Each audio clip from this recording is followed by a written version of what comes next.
It's now my pleasure to yield 3 minutes to the author of this important amendment, who's worked very, very hard on these issues for many, many years, the gentleman from California, Mr. Khanna. Gentleman from California is recognized. Thank you, Mr. Speaker. Thank you, Chairman Engel, for your moral leadership in preventing a war in Iran and your moral leadership in stopping the war in Yemen. This amendment is very simple. It would stop another regime change war in the Middle East.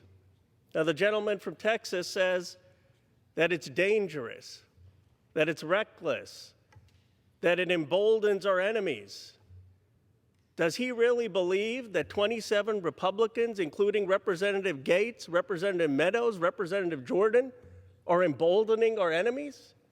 Does he really believe that they're divisive against the president? I mean, they're some of the president's staunchest supporters.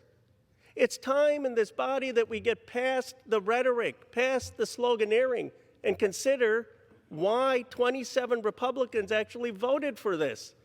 Perhaps it has to do with our national security. Perhaps it has to do with reversing blunder after blunder that has cost this country trillions of dollars and lives. Let's consider the facts. The president says we want to have a pivot to Asia because China is our leading competitor in the 21st century. I agree. China's GDP, 15% of global GDP. The United States at 21%. They're putting their money into building rail, building universities. You know how much Iran's GDP is of global GDP? 0.44%.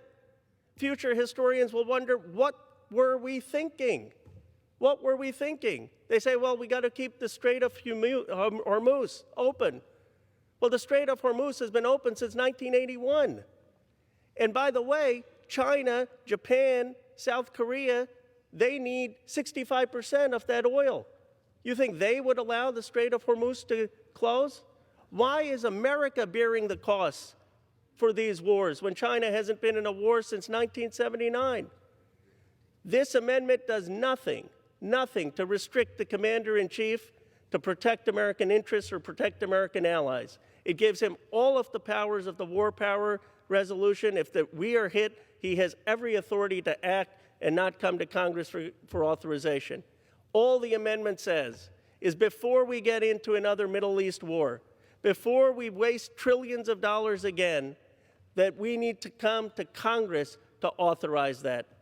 I hope that this body will vote for this in a bipartisan way. I hope this time even more than 27 Republicans will join.